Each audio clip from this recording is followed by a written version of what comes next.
Okay. Hello, YouTube and Arsenal supporters. This is a video in response to the previous match that we just had. The match just aired like 10 hours ago here in New York, and this is just like an afterthought and a review of the match. And it's actually also a response to Arsenal and the way they played. Not many things to be happy about, but there are things to be happy about though.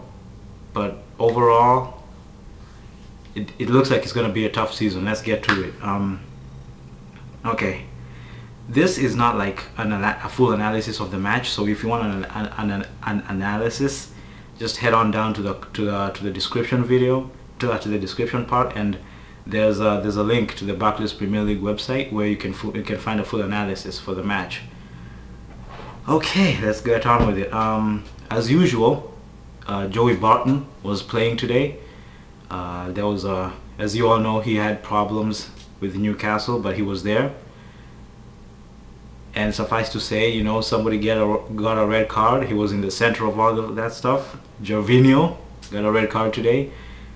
It was well, Gervinho, you know, he struck him. He kind of slapped him. Looked like it wasn't a real punch, but Joey Barton says well, it was a punch. But anyways, you know, Gervinho should not have done that. And you know, Joey Barton was angry, and it's not. That's not my part to speak about him. I'm just here to speak about Arsenal. But you should know that in the match, if you didn't see it, Joey Barton was once again in the center of all of it. And maybe he can cool down. You know, he seemed to be cooling down. But you know, like Fabio Capello said, as it was mentioned in the commentary in the match, Fabio Capello said about Joey Barton that he's good, he's a good footballer, but he's dangerous. Let's just hope that Joey Barton can, you know, put this side behind him and, you know, focus on his footballing, because he really is a good footballer. He has potential and he still is good. He can be better, but this is gonna be his downside. Hopefully he can put it aside and he, you know, just keep on playing and even, you know, become better. Arsenal were you know, you Arsenal fans, I'm an Arsenal fan, but I'm also a fan of many teams. I like a lot of football. Arsenal, I don't know, man. I mean, it's becoming agonizing to be an Arsenal supporter, seriously. I mean, the starting 11 was good. We had Rashitsky as our, you know, essentially as our playmaker, and you know, he on his day, he can be magic. We all know he's good, but he's not that consistent, but he can be better. You know, the starting lineup was good. Van Persie was the striker, you know, Arshavin, Gervinho, Rashitsky, Song, Aaron Ramsey, Gibbs played really well actually. He was playing well. I actually liked the way he was playing, even though he's young, he's that young and not that experienced. Vermaelen, it was so good to see Vermaelen back. He was solid, it was good, and it was even good to see him partner with Koscielny, because Koscielny was defending really well. You know, he was playing better than he was in the past matches in the previous seasons, in the previous season. You know, but the partnership between Vermaelen and Koscielny, it was good. Vermaelen was good. We need him. We definitely need him. And Sanya was there, and Szczesny was there. Szczesny, he played well. But there was a problem. These are our best players. I mean, later on, looking at the bench, I mean, Emmanuel Frimpong came on, you know, later on in extra time, if I'm not wrong, in stoppage time. When I saw him, I sighed. I was sad. Not because he's not a good footballer, not because, and he does have potential, but because he is too young. He is too young. We cannot look to these guys, to the bench, I mean, to many of those guys on the bench, to give us a fighting chance against Manchester United, against Man City. I mean, this Frimpong, when he came onto the pitch, he practically disappeared. I mean, he disappeared. You know, he was.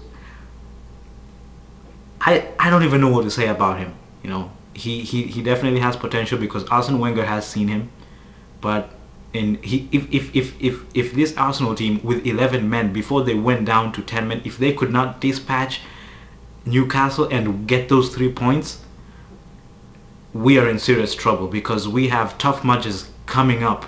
And Gervinho got a red card. He might even get banned for what he did to Joey Barton. We don't know, but we'll see.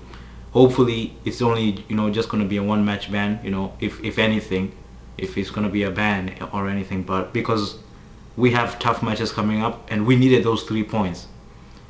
And that bench, I mean, if we're looking to youth, like the way Arsene Wenger is going to be doing, like he's been doing before, I think we had just better, just don't give all your heart to Arsenal, because it might get frustrating. It's just one match into the season, so let's not, let's give them more time, but just be cautious about it, because the way they played, they have enough talent and enough skill to get those 3 points.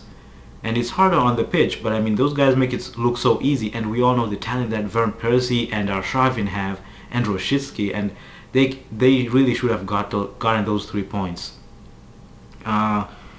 We don't have Nasri, was not there, obviously, but we do have Rosicki, so that's a good thing, hopefully he can be better.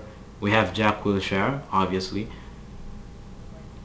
so let's hope that something can be worked out, that our offensive side, our attackers and our midfielders, our attacking midfielders can, get, do something. They have to do something. That's the only way to say it. That they have to work out something, because if they play the same way they've been doing for the past few seasons, there's no way we're gonna beat Man City. There's no way we're gonna beat Chelsea, because those guys have talent and experience on their, on their side, and we only have talent, and youth. It's not really gonna do, unless some of these guys are like Messi and Ronaldo, and they can just like be like Albert Einsteins of football in the Premier League. We are not gonna do anything. We will not do anything. Let's just hope that but we shouldn't just rule them out either, but let's just be cautious about it. I think Shamak should have gotten a chance to play, because we needed someone with a physical nature. Van Persie was dropping deeper and deeper once Gervinho was given the red card. He was dropping deeper and deeper, and he was not there, and he was our striker. He's obviously the best we have in front. We needed him up there, but maybe Shamak should have played with him up there, because Shamak, he's obviously tall. He's tall and he's strong and he's physical. I think he would have coped really well, even if we're just holding the ball and then creating chances for Van Persie to come and finish it off, But Shamak didn't play, and we drew. If you didn't know, And once again, to finish off this video, if you saw the match, you saw the way Arsene Wenger was on the sidelines. Once again, Arsene Wenger is not at peace inside. I mean, seriously, because if you see the way he was on the side, he was on the sidelines. He was not at peace. He was obviously not well. I mean, if this is the first day and already Arsene Wenger is this way, I mean, just what are we gonna do?